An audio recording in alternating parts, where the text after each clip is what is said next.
Hello, hi. This is Randhir here. Welcome to Tribec Blue. Have a refreshing and healthy evening to all of you. कैसे हैं आप लोग? Hoping that आपका NEET preparation बेहतर stage में होगा.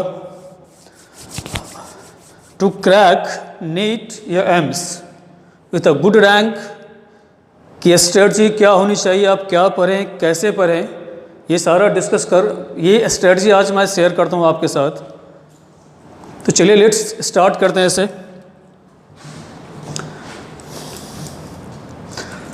करना है मुझे नीट का या फिर एम्स. क्लियर है? तो पहले एक ब्रीफ इन्फॉर्मेशन जो आप ऑब्वियस आप जानते हैं, जो भी मेडिकल कोच हैं जितने, ब्रीफ इन्फॉर्मेशन ये है कि आपके सब्जेक्ट्स कितने हैं इसमें.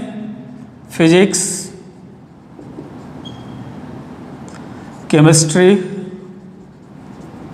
And biology. तो फिजिक्स के questions, total questions, marks total कितने हैं ये आप जानते हैं. 45 physics, 45 chemistry and 90 itself is biology. Each question का वेटेज है 4 मार्क्स. टोटल हो गया आपके 180 एंड 360. टोटल कितना हुआ? 720. आपको नीट क्वालिफाई करने के लिए you have to score minimum 550 plus out of 720. तो यही 550 प्लस कैसे करें आप, इसी के स्ट्रेटजी प्लान करनी है आप लोगों के साथ कि अपनी स्ट्रेटजी को कैसे इफिशिएंट बना पाएंगे. तो ये एक बेसिक इन्फॉर्मेशन जो आप जानते हैं पहले से. अब चीज़ें आती हैं, ज़रा गौर कीजिएगा कुछ इन्फॉर्मेशन आपके साथ कि टोटल स्टूडेंट्स कितने हैं जो अपेयर हुए हैं नीट में.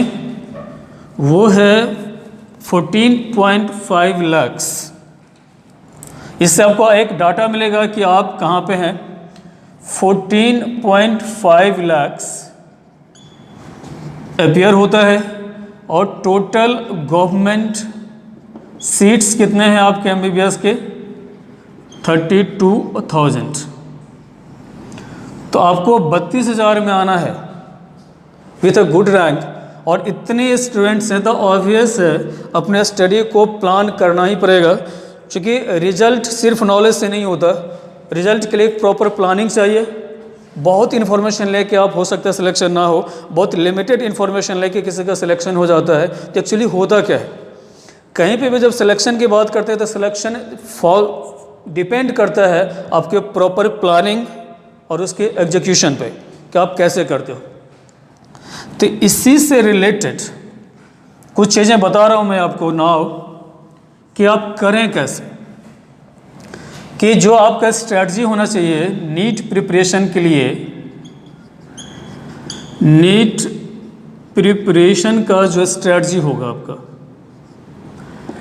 तो सबसे पहले आपको करना है कि आपके 3 सब्जेक्ट्स हैं, फिजिक्स, केमिस्ट्री और बायो. और जिसे आप बायो कहते हैं आजकल उसका नाम है life science.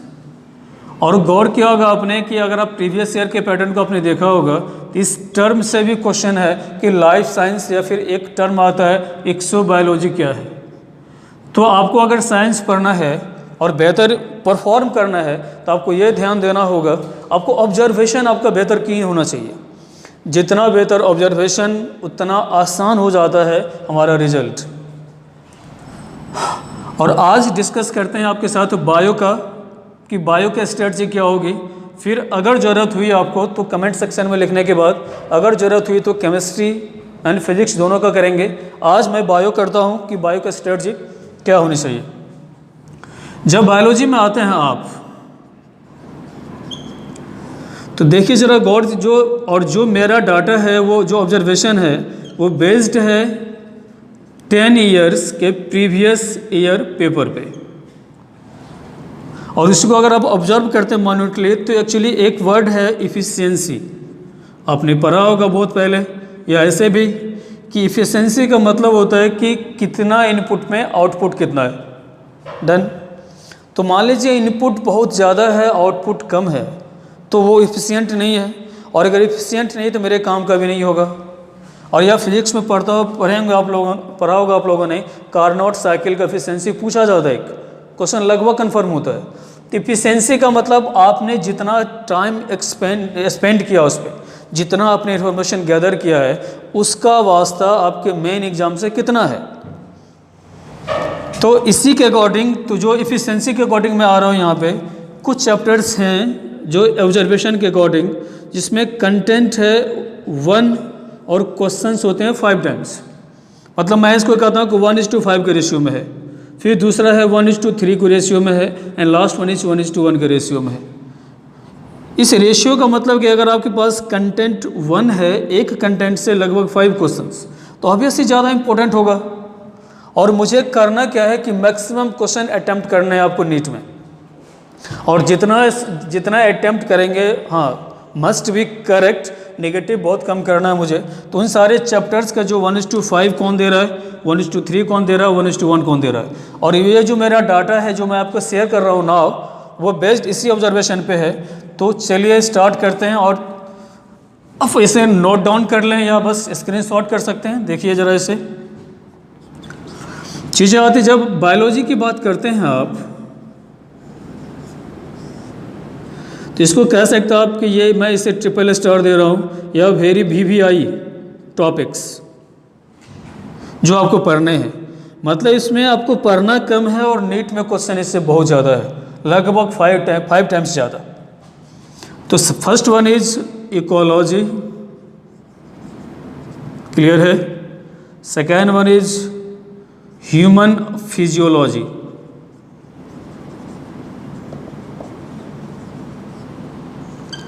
Third one is human reproduction, छोटा चैप्टर है बट क्वेश्चन ज़्यादा देता है। Fourth one is genetics, fifth one is evolution, sixth one is biotechnology, सबसे छोटा है बट क्वेश्चन रिगार्डिंग कंटेक्ट ज़्यादा है। लास्ट में हमारा प्लांट फिजियोलॉजी, डन। यह VVI चैप्टर्स, मतलब इससे अगर आपने इसको कंप्लीट किया तो अप टू 60% क्वेश्चन नीट के कन्फर्म होंगे आपके, इसमें कोई डाउट नहीं है कहीं पे भी। और जब नीट प्रिपरेशन की बात करेंगे आप, तो ऑब्वियस इन सारे चैप्टर्स का ऐसा प्रिपरेशन होना चाहिए कि अगर आपको नींद से उठा के पूछा जाए तो आंसर करके आप सो जाएं। मतलब होता है ना, जिसे कहते हैं कंप्लीटली चार्ट जाना ऐसे। इसके बाद जो बार आता है इम्पोर्टेंट VI, जो इम्पोर्टेंट, जो सेकेंड स्टार में ऐसे देता हूँ कि इससे थोड़ा कम, जो कि देगा 1:3 का रेशियो है जिसके क्वेश्चन का, कंटेंट का, कि content 1 question 3 times in NEET. इसमें आ जाता है आपका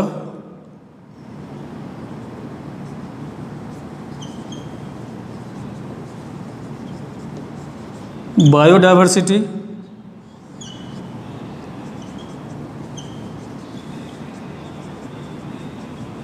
mineral nutrition, and third one is structure in plant and animals। और लिस्ट इम्पॉर्टेंट, जिसमें कि पढ़ना बहुत सारा है, और जितना कंटेंट, उस कंटेंट के अकॉर्डिंग क्वेश्चन बहुत कम आते हैं। और ये शॉकिंग लगेगा आपको, जो आता है यहाँ पे हमारा बायोलॉजिकल क्लासिफिकेशन, सबसे ज़्यादा पढ़ना है, डाटा सबसे ज़्यादा है, बट रिगार्डिंग अगर कंपेयर करें डाटा वाइज बहुत कम क्वेश्चन आ जाते हैं इसके। एनिमल किंगडम,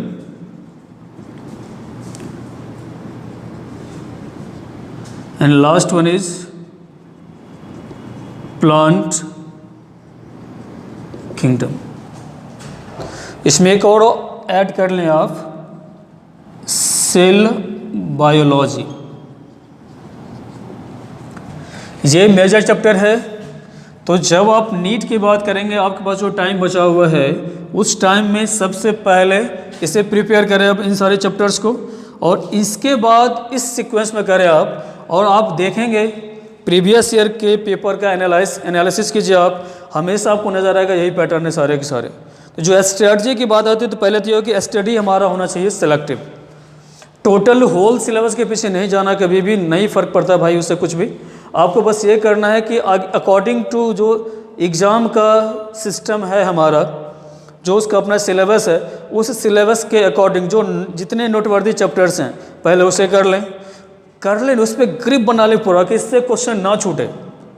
उसके बाद देन ये, उसके बाद इसकी बात करेंगे। और हम लोग सबसे ज़्यादा इसी पे पढ़ते हैं, इसको थोड़ा मिनिमाइज करना है, सबसे पहले इसकी बात करेंगे, उसके बाद वहाँ पे आएंगे। चलिए, तो हो गई सिलेबस की बात। नीट प्रिपरेशन में physics, chemistry, bio strategy plan करेंगे आपके साथ मिलकर। क्यों? टू एक्सेल, अपने स्कोर को मैक्सिमाइज कर पाएँ आप, अपने स्टडी को इफेक्टिव कर पाएँ, जिससे कि बेहतर सिलेक्शन हो जाए आपका। बायोलॉजी के सारे चैप्टर्स, ये एक एनालिसिस हो गया, आपके दिमाग में आ चुका है ना कि बायोलॉजी में सबसे पहले क्या करना, उसके बाद क्या, उसके बाद क्या। डन। अब आते हैं यहाँ पे प्रिपरेशन स्ट्रेटजी क्या होना चाहिए। इसे लिख लिया आपने या फिर स्क्रीन शॉट कर लीजिए अकॉर्डिंग टू नीड, जो लग रहा है मैं इसे हटाता हूँ। ट्रिपल स्टार, डबल स्टार और सिंगल स्टार। जो ट्रिपल स्टार के चैप्टर्स हैं या टॉपिक हैं वो में अप टू 60% कन्फर्म ले जाता है नीट में। तो पहले 60% को कन्फर्म करें, उसके बाद आगे। और कारण है क्या कि इसमें कंटेंट कम है और इससे क्वेश्चन ज़्यादा बनते हैं। तो इफिशिएंट चैप्टर तो ऐसे ही हो गया ये। डन। चलिए अब आते हैं, ये तो हो गया एक ब्रीफ इन्फॉर्मेशन आपके सिलेबस का कि आपको पढ़ना है कैसे, क्या क्या करना है। इन्हें नट से अगर मैं करूं अभी तो चीज़ें क्या हो गई, फिजिक्स है, केमिस्ट्री है, बायोलॉजी है। आज मैं कंफर्म कर रहा हूँ बायोलॉजी का प्रिपरेशन कि क्या है, पैटर्न है। टोटल कितने मार्क्स हैं आपके? 720। सिलेक्शन के लिए आपको कितना चाहिए? Minimum you have to score 520 plus. अब 520 प्लस को करने के लिए क्या करें? तो भाई समझना ज़रा इसे कि बायोलॉजी में आपको मिनिमम 320 प्लस करेंगे आप, तभी सिलेक्शन का चांस भी बनेगा। अगर 320 प्लस नहीं हो रहा है तो सिलेक्शन बहुत दूर हो जाएगा आपसे, या मुश्किल हो जाएगा। कारण क्या कि बायोलॉजी में बायोलॉजी के क्वेश्चंस की अगर बात करें तो 90 क्वेश्चंस हैं आपके पास, 4 मार्क्स है टोटल। हाउ में 360। इस 360 में आपको लाना है 320 मिनिमम। ये स्कोर करेंगे तो चांस है नीट क्वालिफाई होने का, प्रोबेबिलिटी आपकी बढ़ेगी, क्योंकि ये मैक्सिमाइज कर देगा आपके परफॉर्मेंस को। तो अब ये बात आती है कि 320 प्लस कैसे करूं। ये तो समझ में आ चुका है कि 320 प्लस जब इसकी बात करेंगे तो टोटल 90 क्वेश्चन का डिस्ट्रीब्यूशन क्या है, 60% में है, 30% में है और 10% में है। 60% के टॉपिक्स आपको बता चुके कौन सा, ट्रिपल स्टार वाले सारे टॉपिक्स। 30% में कौन आ रहा है, डबल स्टार वाले, और 10% में आ रहा है सिंगल स्टार वाले। तो और हम लोग ज़्यादातर पैनिक यहीं पे होते हैं, तो इसको मिनिमाइज करके रखना है, अभी इसकी ज़रूरत ज़्यादा नहीं है। ये एक नट सेल में आ चुका है ना। आपको करना क्या है, अब बात आती है, अब ये करना है कि बायोलॉजी में 320 कैसे करूं। और दूसरी बात, जो डिसाइडिंग बुक है, जो बाउंड्री की बात करेंगे आप, वो NCERT का टेक्स्ट ही होगा, अदर कहीं भटकने की ज़रूरत नहीं है। और आपके कोचिंग से जो मॉड्यूल मिलता है आपको वो सफिशिएंट होता है, जो आपको मिला है ट्रेबैक से। तो NCERT टेक्स्ट लिमिटिंग बाउंड्री है हमारा। जो क्वेश्चन कहते हैं सिलेबस से बाहर, वो भी डिसाइड कौन करेगा, NCERT ही करेगा। और यहाँ से तो आप प्रैक्टिस करते रहते हैं मॉड्यूल से। चलिए अब आते हैं कि अब मेरा काम ये है कि आपको ये कहूँ कि 320 प्लस कैसे आए, कि प्रिपरेशन का स्ट्रेटजी क्या होना चाहिए। हटा दें इसे। चलिए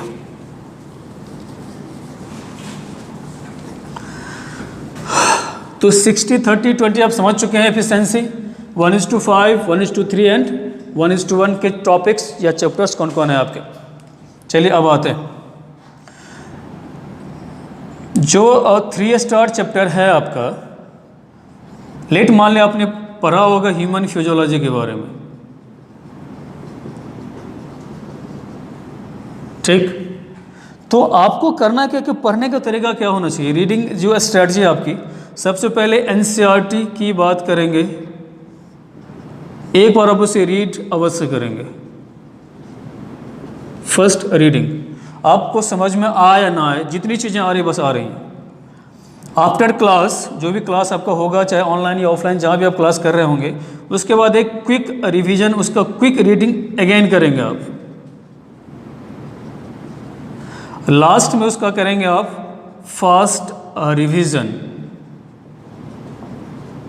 ये तो पढ़ने की बात हो गई, मतलब एनसीईआरटी आपको पढ़ना है बायोलॉजी में, क्योंकि और वो भी खासकर जो ट्रिपल स्टार के टॉपिक्स हैं, क्योंकि वो डिसाइडिंग फैक्टर होगा नीट के लिए।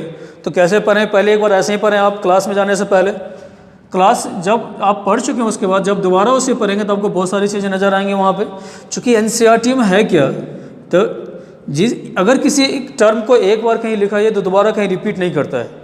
अगर डायग्रामेटिक अप्रोच में कहीं पे है तो दोबारा और कहीं नहीं आता वो, अदर बुक्स की तरह।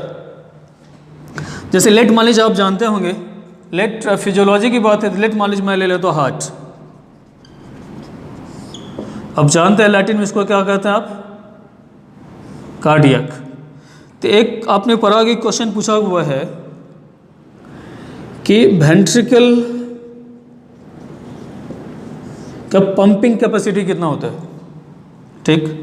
तो ब्लड, वेंट्रिकल जो ब्लड को पंप करता है कितना होता है, तो आपको पता है वो 5 लीटर होता है। और ये क्वेश्चन नीट और एम्स दोनों में आया हुआ है। तो लेकिन अगर आप एनसीईआरटी पढ़ेंगे तो एनसीईआरटी में लिखा हुआ एक जगह कि pumping capacity of each ventricle, of क्या, ईच वेंट्रिकल। अगर वो ईच वेंट्रिकल की बात करता है, each ventricle how much, 5 litre.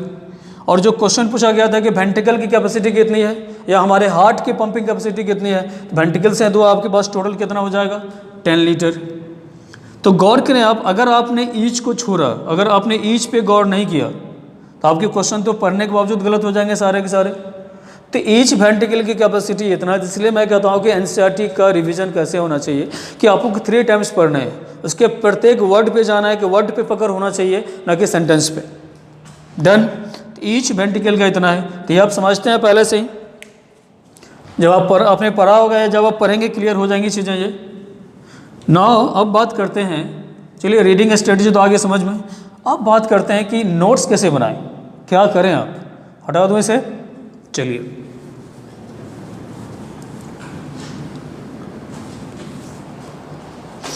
अब एक फाइनल टच देते हैं आपको, एज ए होल करें क्या, अपना जो स्टडी का पैटर्न होगा आपका,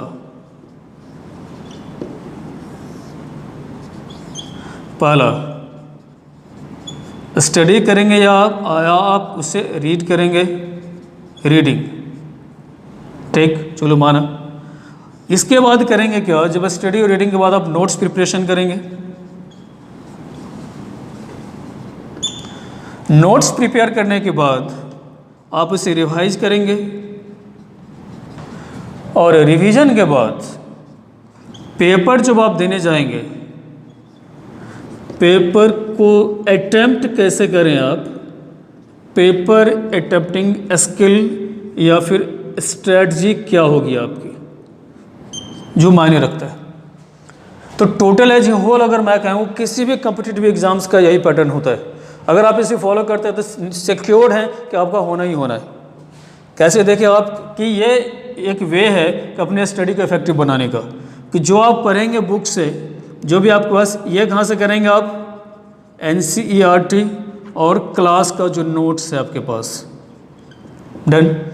जब नोट्स प्रिपरेशन की बात करते हैं यहाँ पे, तो क्लास में तो नोट्स बनता ही है, फिर नोट्स प्रिपरेशन क्यों, तो नोट्स प्रिपरेशन मस्ट भी एक आपको अपना करना पड़ेगा, सेल्फ करना पड़ेगा।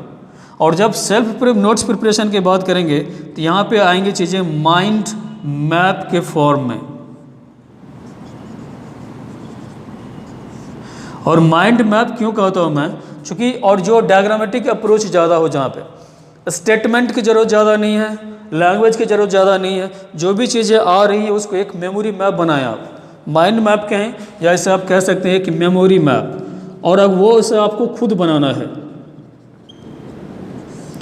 कुछ चैप्टर्स का अगर ज़रूरत होगी, कुछ चैप्टर्स का मैं शेयर कर दूंगा कमेंट के साथ, अगर जैसे ज़रूरत होगी कमेंट में लिखेंगे आप। तो नोट्स प्रिपरेशन जो क्लास नोट्स है, क्लास नोट्स प्रिपरेशन कहाँ से करेंगे आप?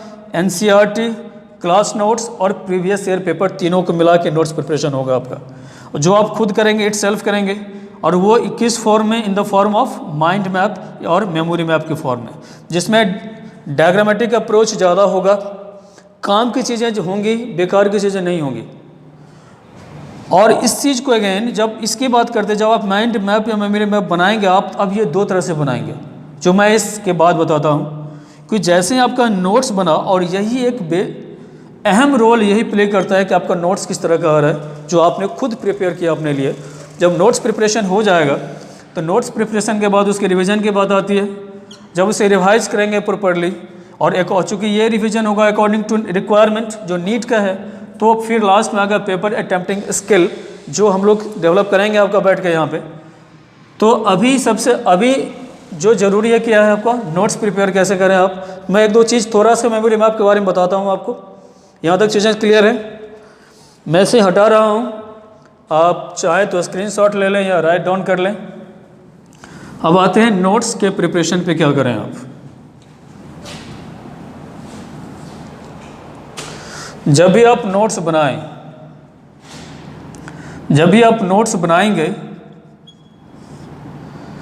तो ध्यान में रखना है, नोट्स को दो फॉर्म में ले लीजिए आप, क्योंकि जो मैं अपने डेली लाइफ में करता हूँ, जब भी कुछ पढ़ें आप, जो आपका नोट होगा इंपॉर्टेंट नोट, उसको दो फॉर्म में कर लें।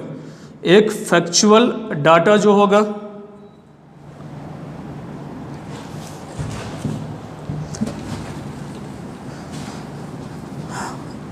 चलिए देखते हैं अगेन नोट्स के बारे में। नोट्स जब बनाएं आप, क्लास नोट्स, एनसीईआरटी और प्रीवियस ईयर पेपर के अकॉर्डिंग जो नोट्स बनाएंगे आप, उसे आप डिवाइड कर लें टू पार्ट्स में। One part is factual and second one part is theoretical. तो जब फैक्चुअल डाटा,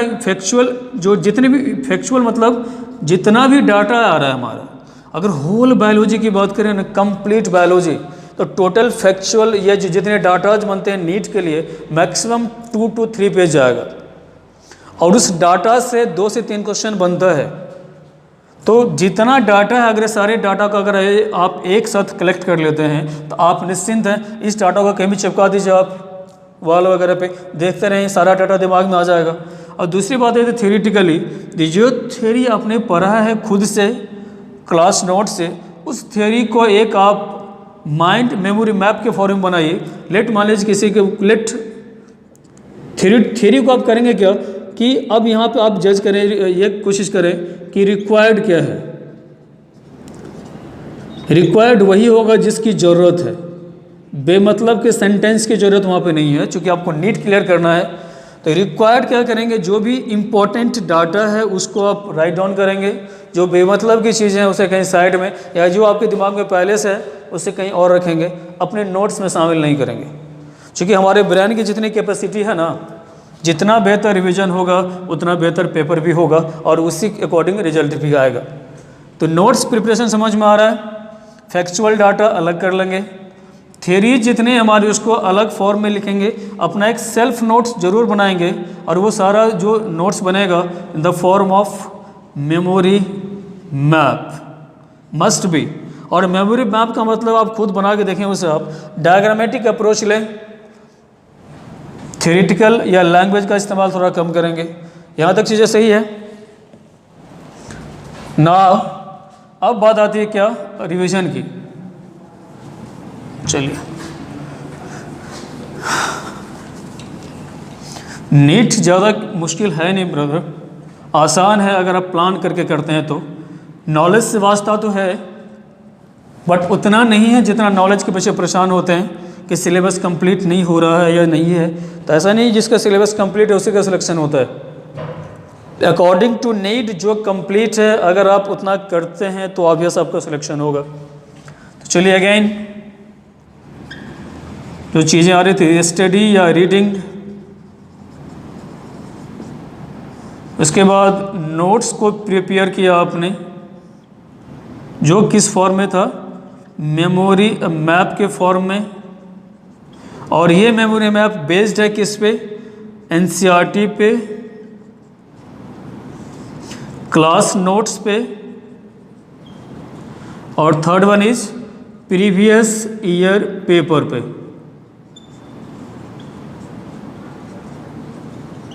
ठीक, जब नोट्स क्लियर हो जाएंगे आपके, तब बात आती है किसकी, रिवीजन की। यही टोटल मैंने स्ट्रेटजी है।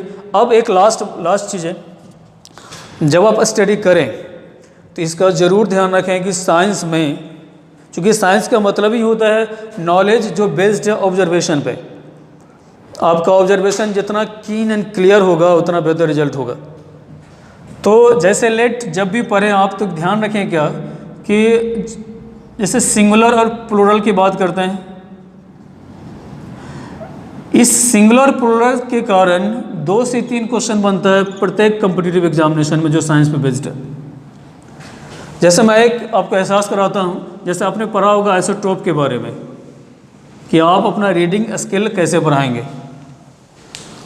तो 3-4 चीज़ें होती, हटाता हूँ मैं ऐसे, ज़रूरत हो तो आप कर लें स्क्रीनशॉट।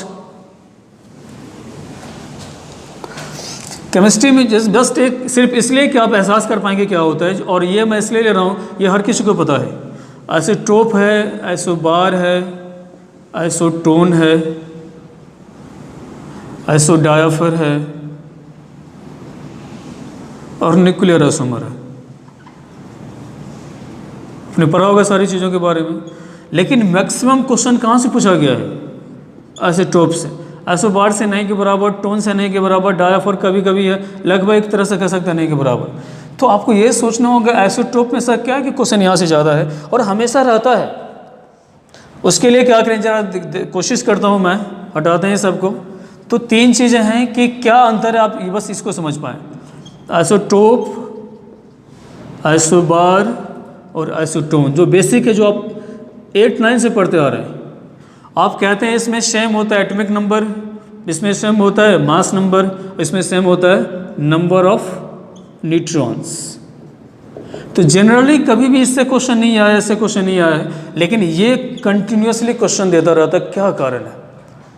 जब आप आइसोटोप को डिफाइन करते हैं तो जनरली ये कहा जाता है कि जब आइसोटोप की बात करते हैं तो आइसोटोप को डिफाइन करते थे आते एलिमेंट, इसके एटम्स हैं।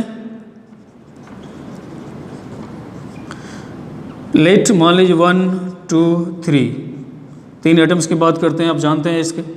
तो अगर ये भी हाइड्रोजन, ये भी हाइड्रोजन, ये भी हाइड्रोजन, तो आपको पता है कि किसी भी एलिमेंट का कैरेक्टरिस्टिक प्रॉपर्टी होता है उसका एटॉमिक नंबर। और अब जो धड़ल्ले से कह देते हैं आप कि elements having same atomic number, तो वहीं से ब्लंडर हो जाता है। एलिमेंट्स और एलिमेंट, यही सब ध्यान रखना है जब आप एनसीईआरटी खुद से स्टडी करेंगे। तो एलिमेंट्स की बात करूँ तो मोर देन 1 एलिमेंट, एलिमेंट की बात करूँ तो सिंगल एलिमेंट। एक एलिमेंट के जितने एटम्स होंगे, ये सारे एटम्स आपस में आइसोटोप हैं।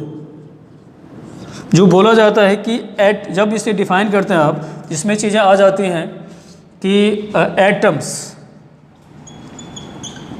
मतलब बहुत सारे ऑफ एन एलिमेंट। इस पर मैं गौर कर रहा हूँ, मेरा बताने का पर्पस यही था कि an element having same atomic number और मास नंबर। तो अगर एक एलिमेंट की बात करें, अगर एलिमेंट हमारा हाइड्रोजन है, इसके जितने एलिमेंट्स हैं उस सब की बात करेंगे तो these are no isotopes, done. लेकिन अगर यहाँ पे कह दूँ एटम्स ऑफ एलिमेंट्स, तो कभी आइसोटोप्स नहीं होगा, जो कि एम्स का क्वेश्चन है कि which one of the following is correct. देखते हैं आपके साथ, आपने समझा होगा इसे। अगर ट्रू और फॉल्स कौन सा आ रहा है regarding isotope. Atoms of element having same atomic number and other. Second one is first one, second one atoms of n element having same atomic number. Third one is elements having same atomic number. Fourth one is all. तो अगर आप जानते थे इसके according क्या सही होना चाहिए, तो एटम्स ऑफ एलिमेंट्स मतलब बहुत सारे एलिमेंट, ये नहीं होगा चूंकि एक ही एलिमेंट के एटम्स की बात करेंगे, ये क्या हो गया भाई, false. Atoms of an element, single element के एटम की बात करेंगे, ये क्या होगा, true. Elements having same atomic number practically possible ही नहीं है, ये भी क्या होगा, फॉल्स. तो जो आंसर बन रहा है ये किस चीज़ पे बन रहा है, आप तो जानते हैं इसके बारे में. तो आंसर किस चीज़ पे बन रहा है, सिंगुलर और प्लूरल पे. तो इसका ध्यान रखना है जब आप स्टडी करेंगे. तो यही एक स्ट्रेटजी, यही कंप्लीट स्ट्रेटजी है हमारी कि स्टडी का कि कैसे एक्सेल करें खुद को आप. इन ए नट से लास्ट में आप क्या करें, आप कंप्लीट वीडियो का जो समझ आएगा कि आप करेंगे क्या कि पहले जो ट्रिपल स्टार टॉपिक्स हैं पहले उसे करेंगे, क्यों, चूँकि इसके इफिशेंसी का रेट क्या है 1:5. फिर डबल स्टार करेंगे 1:3 एंड लास्ट में करेंगे सिंगल स्टार जो है 1:1. मतलब 1 कंटेंट पे 5 टाइम्स क्वेश्चन है आपके.